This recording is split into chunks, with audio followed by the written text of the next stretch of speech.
Salut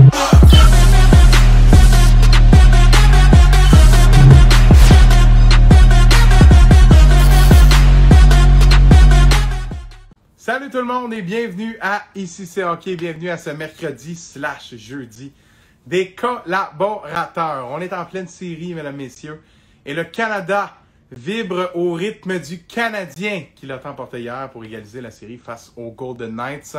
Wow! Un seul mot, wow! Quelle belle période pour le hockey! Non seulement pour les podcasts comme celui que vous regardez présentement, mais aussi pour tous les restaurateurs, commerçants, magasins qui vendent des articles promotionnels du Canadien, des drapeaux, des chandails, tout ce que vous voulez. Tasse à café. Et là, le Canadien en finale de conférence 1-1, ça donne le goût de parler de hockey. Et c'est pour ça que nous sommes encore là jusqu'à début juillet, chers amis, à Ici c'est hockey. Premier collaborateur avec nous ce soir, c'est Mathieu Desrosiers, le OG, comme on dit, lui qui est là depuis le tout début. En 2014, Ici c'est hockey voyait le jour. Et Mathieu et moi-même faisions des capsules dans une voiture. Mathieu est en direct de sa voiture et en direct de Laval, où il jouera au deck dans quelques instants. On va le rejoindre. Deuxième, c'est Simon Bédard. Ben oui, vous commencez à connaître la chanson. Quatrième semaine de suite avec nous pour Simon, parce que là, on n'a pas le choix. Ça va au rythme du Canadien et on n'a pas le choix d'en parler avec un gars qui a une passe, un gars qui a un accès direct à l'équipe. Mais avant toute chose, on parle de ce qui est plus près de nous avec notre cher ami Mathieu Desrosiers. Salut Mathieu. Salut Mathieu, ça va bien? Bien, toi aussi? Ben oui. Mathieu, ce soir, deux gros sujets pour notre segment ensemble. D'abord, on parle un peu de deck hockey et de la Ligue nationale de hockey-ball. Je te laisse nous mettre en contexte parce que là, oups, la caméra coupe un peu haut, on ne voit pas tout à fait, mais présentement, tu portes ton chandail de deck, là, tu t'en vas jouer dans quelques minutes. Oui, dans un heure, on commence notre saison de deck. Là. Je commence à avoir hâte là, après quasiment un an là, sans jouer. Puis, tu es un joueur d'expérience, Mathieu. On a commencé à jouer ensemble il y a 5 ans, 4 ans, il y a à peu près ça. À peu près. Est-ce que tu dirais que tu fais partie de cette vague de gens-là qui se sont mis à s'intéresser à la variante qui est le hockey-ball ou le deck hockey? Parce qu'il y a 10 ans, on n'entendait pas beaucoup parler de ça. Là, tranquillement, c'est en expansion. De là, la nouvelle création, la création, devrais-je dire, de cette nouvelle ligue, la Ligue nationale de hockey-ball, qui a tenu son premier repêchage de toute son histoire ce week-end. 16 joueurs repêchés dans 12 équipes. Mathieu, c'est bien ça? Oui, c'est ça. Dis-moi un peu ce que tu penses de... Oui, 4 joueurs agents libres. Dis-moi un peu ce que tu penses de ce projet-là. D'après toi, ça a un avenir, le hockey-ball au Québec. Il y a un marché pour ça. Ben écoute, si on peut comparer au hockey sur glace, c'est un peu comparable à la Ligue semi-pro de la LNAH. Mais moi, je pense que avec la popularité du deck hockey, il y a moyen que ça devienne beaucoup plus populaire que la LNAH parce que c'est accessible pour beaucoup plus de monde. Puis ça fait changement surtout. Pas que le monde sont tannés de voir. Tu sais, surtout, on arrive en été, il fait beau, le monde a le goût d'aller voir ça. Je pense que c'est un beau projet qui a été entamé il y a peut-être un peu moins qu'un an ou peut-être il y a un an. Là. C'était pendant la pandémie. Ouais. Puis je pense que c'est un beau projet. Puis il y a moyen, les commanditaires, ça va intéresser beaucoup de commanditaires. Les joueurs vont être payés. Ils ne seront pas payés beaucoup. Là, ils ne seront pas payés 500 dollars comme dans l'NAH, mais il y a moyen qu'un jour, ils fassent un beau petit side là, pour du monde qui ont des jobs et qui vont aller jouer au deck la fin de semaine dans une ligue semi-pro. Puis là, surtout avec le nouveau commissaire, Olivier Primo, qui est l'entrepreneur par excellence dernièrement au Québec, là, qui sort toutes sortes de produits. Puis lui, surtout lui, qui a vu que c'était une belle opportunité de donner de la visibilité à la Ligue, puis de faire grosser le petit marché, que je pense qu'il y a moyen de devenir un gros marché sportif au Québec. Puis le choix du commissaire en dit beaucoup. Je suis content que tu amènes ce point-là parce que, évidemment, d'avoir un gros nom comme Olivier Primo, c'est sûr que ça fait beaucoup parler. Ça attire les gens à la discussion aussi autour de la Ligue. Pourquoi un gars comme ça choisit d'essayer un projet comme celui-là et puis tout ça. Mais j'ai aussi l'impression que d'avoir quelqu'un avec sa personnalité, son caractère, c'est-à-dire c'est quelqu'un de fougueux, très ambitieux. Et surtout jeune. Absolument, surtout du jeune, exact, qui a un lien direct avec les plus jeunes. J'aime ton point, puis on parlait un petit peu en préparation d'éventuelles foules, peut-être des stades qu'il pourrait avoir pour cette ligue-là. Il y a différents marchés. Il y a une équipe à Sherbrooke, par exemple, à Joliette, une dans Mauricie. Il y en a un petit peu partout à travers le Québec. Et puis, ça peut être une belle opportunité d'amener un produit, comme tu as mentionné, qui est une variante, parce qu'il n'y a pas que les gens sont allés d'aller s'asseoir dans un aréna le vendredi ou samedi soir à 19-20 heures, mais à un autre moment de l'année, ça pourrait être intéressant. La saison commence très bientôt, en plein durant l'été. C'est comme une espèce d'alternative à l'été au hockey qu'on connaissait peu avant. Donc, je pense que c'est un beau produit qui peut trouver sa niche comparément à... qui n'a pas beaucoup de comparatifs, en fait. Et le point d'Olivier Primo, qui est quelqu'un d'ambitieux, de jeune, qui va certainement aider à la notoriété de la Ligue, c'est une chose. Mais il faut mentionner que ça a énormément fait parler dans le monde du hockey aussi, parce qu'il y a plusieurs joueurs qui ont été repêchés, qui sont soit des anciens de la Ligue de hockey junior majeur du Québec ou des joueurs professionnels présentement ou qui l'ont déjà été. Donc, ça reste, le monde est petit dans le hockey. Ce sont tous des gens qui se sont déjà croisés à un moment ou à un autre. Donc, ça rassemble un peu aussi tout ce qu'on a en termes de contact et de connaissances hockey au Québec. Ça peut être un bon bassin aussi pour ça. Donc, je pense que cette ligue-là, définitivement, un avenir qui est très, très rose. Puis, Mathieu, petite question pour toi. Tu paierais combien pour aller voir un match de cette ligue-là? Ben, pour l'instant, au début, ça ne sera pas trop cher, mais si, mettons, tu me dis dans 3 ans, c'est plusieurs anciens pros ou même semi-pros, des gars d'Europe, des Québécois qui reviennent au Québec, puis, tu sais, mettons, il y a même des joueurs de l'NAH qui décident d'aller jouer là, puis le niveau, il est bon. Puis, tu sais, c'est le fun d'avoir du deck, là. Que juste à ma ligue, là, quand que je joue, des fois, avant, il y a, tu sais, ça marche par lettre, là. Il y a du A, là, tu regardes ça aller, là, puis c'est impressionnant. Puis, si tu me disais que c'était 25 par un match, là, de 2-3 périodes de 20 minutes, là, c'est sûr que je paierais, là. Même, tu me dirais 30, puis j'irais. C'est vraiment impressionnant de voir parce que ça prend beaucoup d'aptitude. C'est pas tous les joueurs sur glace qui sont capables de performer au deck parce que c'est pas du tout la même chose. Tu sais, te donner un exemple, quand on a commencé notre deuxième saison là, avec à la Ligue 4A à Laval, là, on jouait avec des gars qui ont joué dans la Ligue junior majeure du Québec, Midget 3, ils ont joué des bons niveaux, là. Puis on a eu de la misère, là. On jouait pas comme des pros, là, puis on se faisait planter souvent, là. Oui, oui, oui. Non, non, c'est vrai, c'est vrai. Ben, c'est sûr que c'est une game qui est différente. Tu sais, le coup de patin, Ben oui. puis gérer ses mouvements à pied, tu sais, c'est comme un hybride entre deux sports là, rendu là, alors que Les on terrains s'entend que sont le plus patin, petits.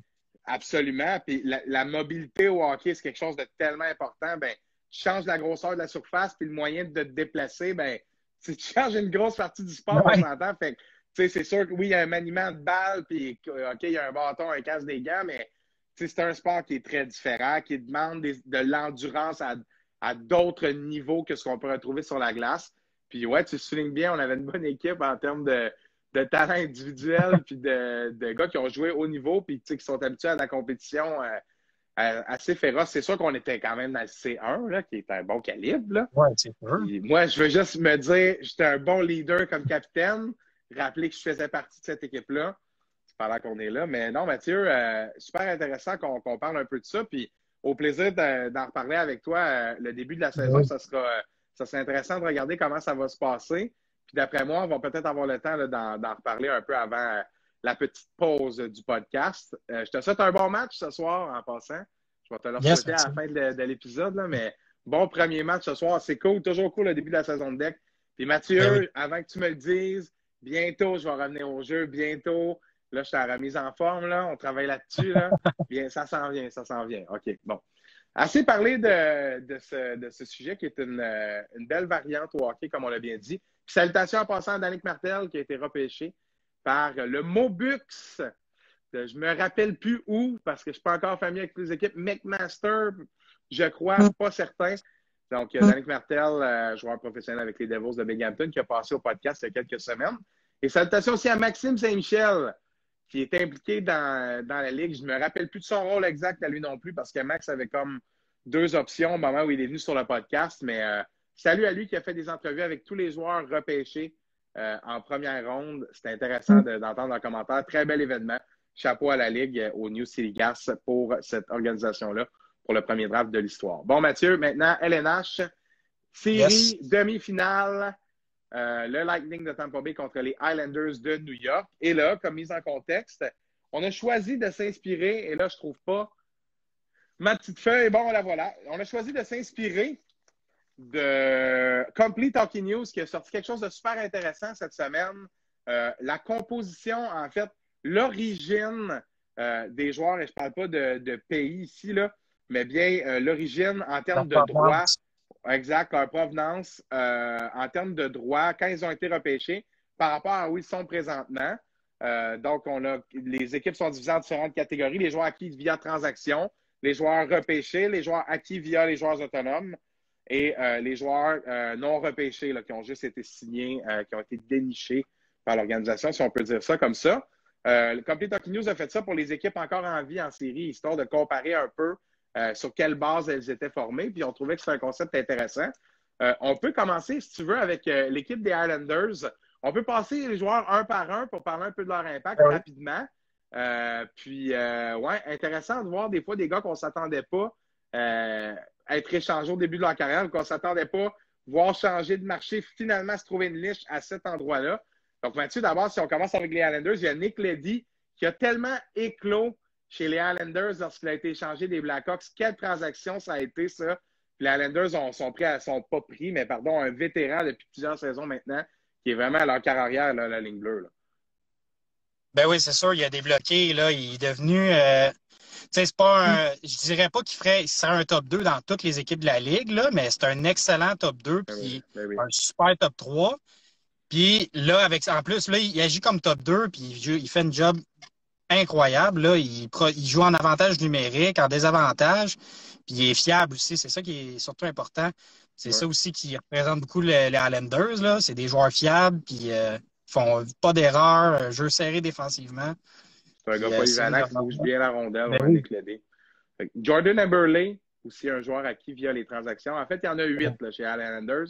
Et on compte Matt Martin, qui a été repêché là, à New York, mais qui avait été échangé et qu'on était retourné chercher. Donc, 8 joueurs acquis dans l'équipe, 10 par le draft et 2 par les joueurs autonomes. Donc, ça fait 20. Donc, on poursuit Jordan Eberle, acquis des Oilers, qui a trouvé un second souffle contre Ryan Strome, si je me trompe pas. Oui. Qui a trouvé un second souffle à sa carrière. C'est pas le joueur dominant dont on s'attendait, mais ça reste une belle pièce maîtresse. Ça reste un joueur de talent, là, un skills guy, comme on dit, qui est capable de belles choses avec les Islanders. Il a une belle chimie, notamment avec Matt Barzal. C'est hot pour Jordan Eberle qui trouve sa niche chez les Islanders. Le troisième, je le trouve intéressant, Carl Clutterbuck, acquis du Wild du Minnesota. Et Carl Clutterbuck, au début de sa carrière, on pensait que ce gars-là allait être un marqueur de but. Si je peux comparer un genre de Brendan Gallagher, un gars qui va au filet mais qui est capable de trouver le fond du filet. Finalement, ça s'est avéré être un joueur de quatrième trio, mais, qui est quand même une pièce maîtresse pour les Islanders parce que, petite anecdote comme ça, les Islanders, c'est l'une des seules équipes de la Ligue nationale qui a un quatrième trio qui reste intact depuis les dernières années. C'est cool, ça. Matt Martin, Casey Cizikas, et puis Carl Clutterbuck, c'est 3 joueurs qui sont dans l'organisation depuis de nombreuses années. Et habituellement, c'est souvent les joueurs qu'on voit avoir une rotation. Et du côté de New York, ben, ce sont tu sais, Cizikas, c'est un choix de première ronde, on va y venir. Et Clutterbuck qui avait été acquis relativement à fort prix contre Nino Niederreiter, qui est devenu un super bon joueur dans la Ligue nationale. Peut-être pas la même chose pour Clutterbuck en termes de points, mais définitivement un élément important. Les 3 prochains, Mathieu, je te laisse nous dire un petit commentaire sur eux parce que c'est la raison pour laquelle Lou Lamoriello est en nomination pour le DG de l'année. Andy Greeny, Carl Palmieri et Travis Zajac, acquis des Devils à la date limite des transactions. Ces 3 gars-là n'avaient peut-être pas énormément d'expérience en séries éliminatoires, mais avaient de l'expérience en tabarouette au hockey et ça sert à cette équipe-là présentement. Non, c'est ça. Durant la saison, les Islanders, ils n'ont pas bien fini leur saison, puis on avait des petits doutes là, pour leur début de série contre les Pingouins. Puis ces gars-là, surtout eux autres, ils ont déçu. Là, de mémoire, Palmieri, je pense qu'il avait juste fait 2 buts dans la saison régulière. On allait chercher pour marquer des buts. Fait que c'était un peu décevant. Puis là, en série, je sais pas si c'était les stats de Palmieri, mais ça a été un des joueurs importants en série. C'était un des 3 joueurs les plus importants en série. Il a marqué des gros buts contre les Pingouins, puis contre les Bruins aussi. Puis Zajac aussi, contre Boston, ça a été. Il a scoré un gros but là, dans le match 5. C'est un des matchs que je me rappelle, j'avais écouté, qu'il y avait eu tout un match. Puis Green, c'est un joueur de profondeur en défense, puis il est venu solidifier leur défense. Mais non, c'est surprenant. Les Islanders, à chaque année, on se dit on regarde ça, on se dit tout le temps qu'il va y avoir une équipe surprise. Puis les Islanders, à chaque année, c'est une des équipes surprises, mais à chaque début de série, il n'y a personne qui en parle quand même. Fait que, Absolument. Absolument. c'est surtout depuis l'arrivée de Bruce Boudreau, là, c'est fou à quel point cet entraîneur-là, il peut Barry Trotz, rallier Barry une Trotz. équipe. Assez Ben vite. oui, toi, excuse-moi. Oui, oui. C'est correct. Ouais. Je comprends pourquoi tu t'es mêlé. Non, c'est ça. Cet entraîneur-là, pour moi, c'est le meilleur entraîneur de la Ligue. Puis c'est fou à quel point il peut il peut transformer une équipe pas ordinaire, là, mais tu sais, qui a pas puis il y a pas une équipe comme le Lightning, là. Le Lightning, c'est contrairement le Non, contraire. Puis les non, Islanders, ils me font penser dans un style d'équipe un peu moins bonne que Vegas. Tu sais, c'est une équipe qui travaille fort, qui met des rondelles au filet, une coupe de gars qui sont talentueux, mais aucune super vedette. Puis non, moi, tu sais, comme tu as écrit dans la petite mise en contexte dans ton post pour représenter la capsule, d'après moi, les Islanders, là, après le premier, ben, même avant la série, le premier match, ça s'est encore plus confirmé dans ma tête. Là. D'après moi, j'ai comme l'impression qu'ils ont des chances de gagner la coupe. Là, ils le ont monde toute l'énergie pour ça. Là. après le deuxième match, le monde, ils sont peut-être dit, bon, le Lightning sont réveillés, mais moi, j'ai encore confiance avec les Islanders. Puis d'après moi, c'est pas fini ce cycle-là. Ils vont peut-être pas gagner ça en 5, mais si ça s'en va en 7, là, j'avais même un petit 2 à mettre, je le mettrais sur les Islanders. Alors, c'est clair, c'est parce qu'il y a aussi l'historique entre les deux équipes. Je suis certain que vous avez Ouais. entendu la stats, pas la stats, mais en fait le fait que Ouais. ces deux équipes-là se sont affrontées l'an dernier exactement au même endroit. Là. En demi-finale, le Lightning l'avait emporté en 6. Ça avait été chaudement disputé, mais tu sais, Tampa était trop fort. Ouais. Ils sont pas trop forts cette année. Ben, absolument.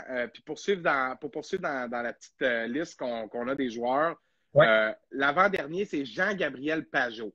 On parle d'un gars qui fait une différence. Ce gars-là a 13 points depuis le début des séries. Pageau a toujours été un joueur en série qui a du succès. On se rappelle contre le Canadien, avait marqué de gros buts Oui, en première ronde contre le Canadien. C'est un... Vas-y, Mathieu. Il y a à peu près une trentaine de points en 45 matchs là, pour un gars qui joue ça à 3 puis ça à 2. Là. C'est surprenant. C'est surtout que son implication, c'est un joueur impliqué, là, c'est un gars qui se donne à 150 on le sait, là, Jean-Gabriel Pageau, on connaît le type de joueur que c'est, mais de voir qu'il est capable d'accumuler des points, ça permet d'officialiser un peu l'impact qu'il a sur cette équipe-là, puis de rendre à quel point, de prouver à quel point la valeur de la prolongation de contrat qu'il a signé est justifiée. Pageau va faire encore 5 millions pour plusieurs saisons. Puis c'est un gars un peu à la Brendan Gallagher, là, si je veux refaire mon comparatif, là, mais en plus, c'est un joueur de centre, là, plus responsable dans sa zone. Peut-être un meilleur fabricant de jeu. Là, mais en termes d'attitude, de gars qui dérange, qui est un peu dans le trafic, qui impose sa marque en série, Pageau le fait bien, puis aussi au chapitre des points. Fait que ça, c'est une superbe acquisition qu'on avait fait justement en prévision des séries. Il n'avait pas donné beaucoup en plus. Là. Un choix de 1, 2, 3, me semble, puis un autre joueur, là, j'ai un blanc. Non, ça ressemble à ça. Puis ça avait été juste, mais c'est un gars qui va manquer au Sens, là, définitivement. Surtout avec ce qui s'en vient. C'est le genre de gars qui va manquer au Sens dans les gros moments. Jean-Gabriel Pageau, c'est une superbe acquisition. De là, si on regarde la liste de trade là, des Islanders, Leddy, Eberle, Clutterbuck, les 3 joueurs des Devils, Pageau et Matt Martin, qu'on a dit tantôt, qui a comme été repêché. Fait qu'on va le traiter parmi les joueurs repêchés, même s'il a été acquis par la suite. Ce sont des grosses pièces. Leddy, c'est un gars qui a des grosses minutes. Même chose pour Pageau.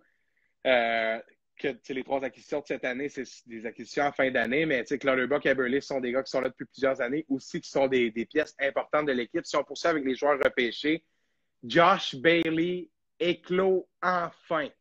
9e au total en 2008. Et ce gars-là, ça a tellement pris de temps, 26, 27, tranquillement, 50 points, 60 points. Puis là, c'est pas juste au chapitre des points, mais là, ça s'est rendu un vétéran, un gars qui joue là depuis le début de sa carrière. Puis sérieux, il joue du gros hockey, Josh Bailey. J'aime beaucoup ce joueur-là. Je ne sais pas ce que tu en penses. Ben écoute, c'est un attaquant qui, tu sais, comme tu dis, là, ça y a pris du temps, Claire, là. Puis Il fit dans le moule des Islanders, là. C'est pas une super vedette, c'est un gars de 50-60 points.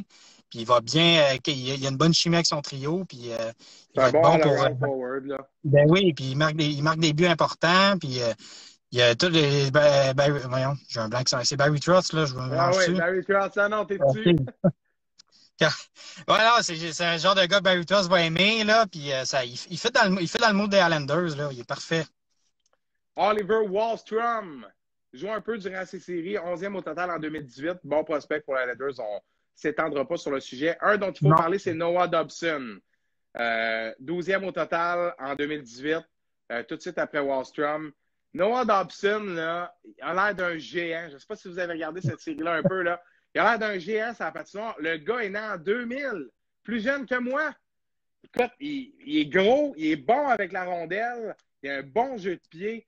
Ce gars-là est à surveiller. Ça va être un défenseur, là. Mais, Wow! Vraiment un bon choix des Islanders qui se développe rapidement. D'avoir un def de cette grosseur-là, être capable d'être patient avec la rondelle. Sûr qu'il fait quelques petites erreurs des fois, là.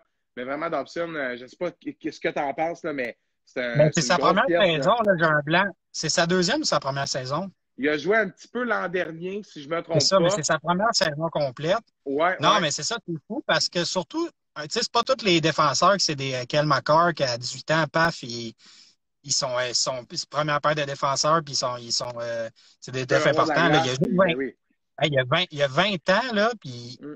dans cette brigade défensive-là, là, c'est dans le top, il est un deux défenseurs les plus importants. Puis, comme tu as dit, il bouge bien la rondelle, il est grand, il est gros, il a tout pour réussir. Absolument. Un petit peu d'expérience pour Dobson, puis ça va bien aller pour Ah, lui. ça va. 7 passes en 14 matchs depuis le début des séries. C'est 0,5 points par match pour un défenseur de 20 ans. Même dans la C'est surtout saison, là, son 16. ouais, Vas-y, surtout, Mathieu. puis je ne sais pas dans la saison, il a fait combien de points, mais s'il continue à bien se développer, les points vont suivre, là, puis ça va être naturel pour lui. Puis d'avoir un défenseur de ce gabarit-là qui est capable de bouger la rondelle, ça vaut de l'or, là. C'est que le gars est capable de jouer dans toutes les sphères du jeu, puis on sait à quel point la vitesse du jeu est préconisée de nos jours, mais il ne faut pas négliger le jeu physique. On regarde le hockey qu'on voit entre les Golden Knights et le Canadien, oui, mais dans cette série-là aussi, Islanders Lightning, ça brasse en tabarouette, là. Ça se bat, puis écoute, les cas survolent, puis tout ce que tu veux, là, dans le sens, c'est vrai, là. C'est du hockey de série, puis un gros joueur comme ça, certainement, va pouvoir s'imposer. Un autre qui est extrêmement important dans la brigade défensive, c'est Ryan Pollock. À mon sens, le meilleur défenseur des Islanders, un peu meilleur que Nick Leddy. Dobson, ça viendra, bien sûr, mais c'est un vétéran, Ryan Pollock, un défenseur solide. Il t'a tout qu'un slap shot. Ça a l'air qu'il ne faut pas se mettre devant ça. Quel défenseur important. Puis, tu sais, j'ai l'impression on se répète, mais on parle des joueurs des Islanders, puis ça semble, on ne les connaît pas personnellement, là, mais être le même genre d'individu. Personne qui comprend son rôle, qui fait ce qu'il a à faire, reste dans la grosseur de son rôle qui lui est demandé, puis essaye pas d'aller en chercher plus pour les projecteurs. C'est ce qui donne, en somme, une équipe qui est capable d'aller chercher des performances comme les hommes de Barry Trotz. Et oui, Barry Trotz. Mathieu. On poursuit là parce qu'on va enchaîner avec le Lightning. Ouais. Il y en a deux importants. Matt Barzal, 16e au total en 2015. Barzal n'aurait jamais dû sortir 15e. Là. On craignait parce que c'était un petit joueur. Mais il est vraiment en train de donner un tempo à l'équipe adverse quand il joue. C'est un joueur de tempo qui patine avec la rondelle, s'installe dans zone adverse, attire les joueurs sur lui. Ça, c'est sensationnel, un gars comme ça. Qui aimante tout le monde parce qu'il est tellement dangereux. Tout le monde essaie de le closer vite pour y enlever le puck parce que tu sais que s'il laisse de l'espace, il va trouver un jeu. Puis Barzal est ce genre de joueur-là. Puis c'est peut-être le seul joueur superstar là, de l'équipe des Islanders qu'on peut considérer un peu vedette, là, si vous me prêtez l'expression superstar, je me rattrape. Mais Matt Barzal est vraiment la bougie d'allumage à l'attaque des Islanders. Pardon, mais on doit parler aussi d'Anthony Beauvillier, parce que Barzal, on connaît sa valeur. Mais Anthony Beauvillier, 28e en 2015.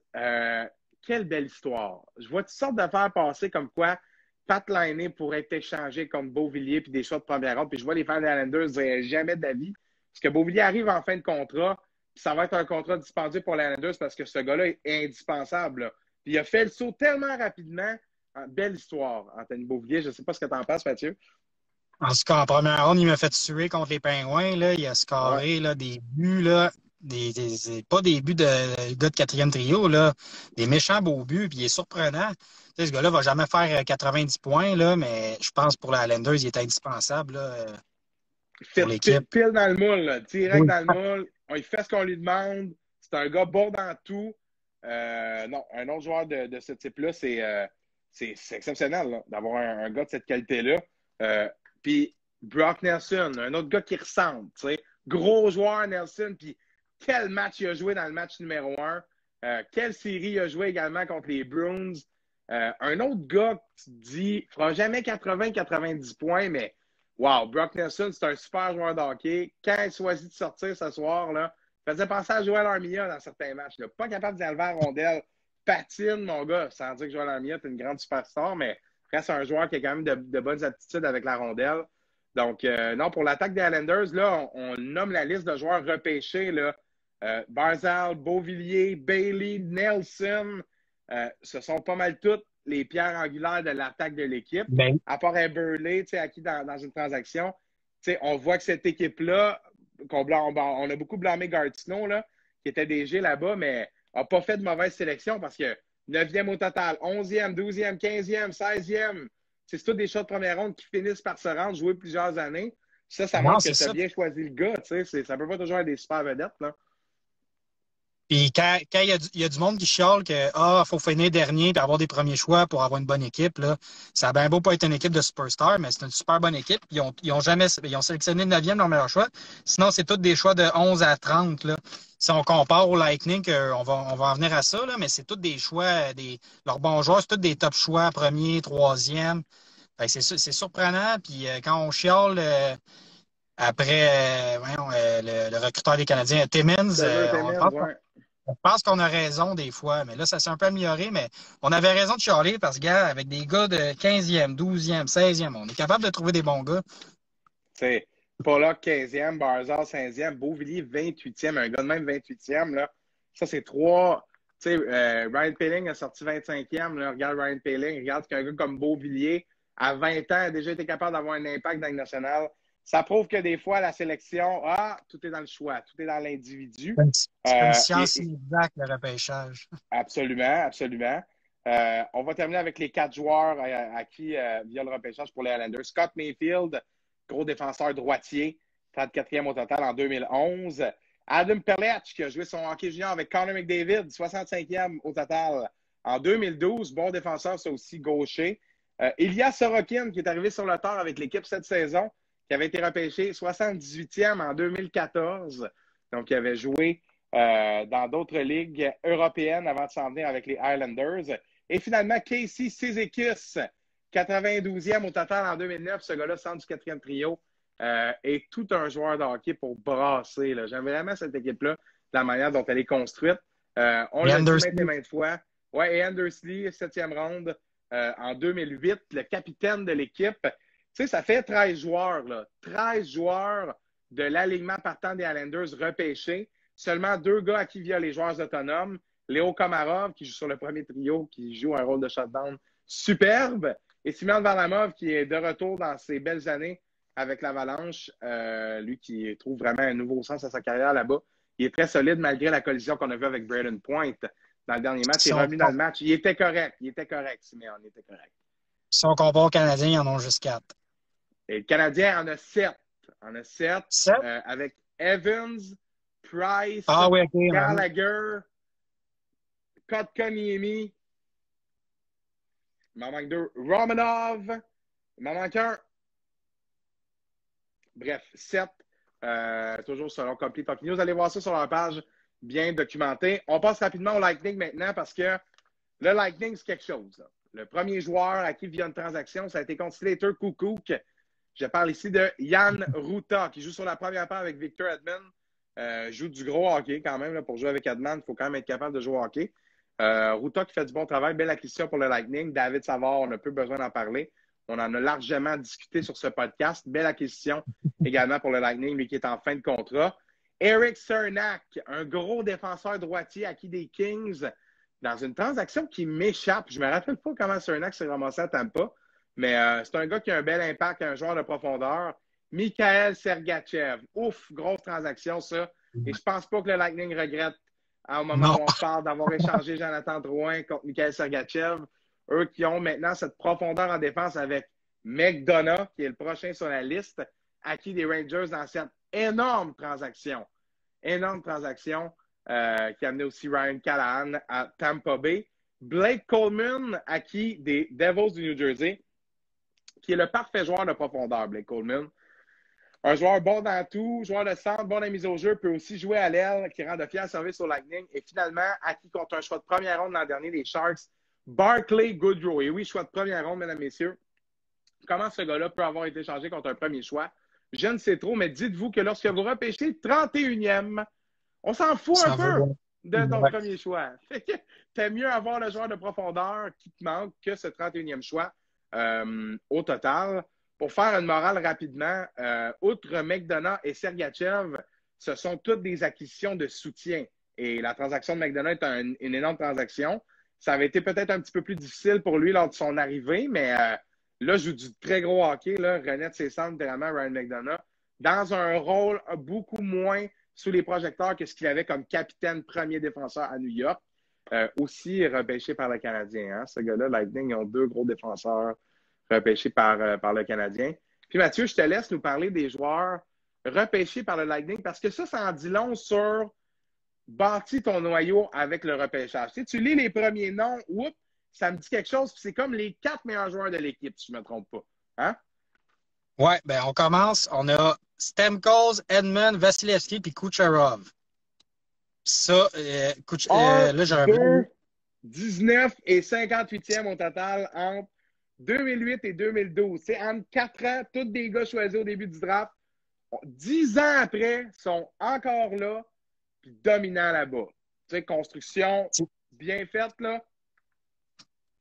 Je sais pas ce que tu en penses. Stamkos, Edman, puis Vasilevski, ben, peut-être moins Vasilevski, mais quand même, il y avait un bel avenir de prévu. C'est des gars, tu t'es dit quand ils ont repêché, OK, ils vont être bons, eux autres.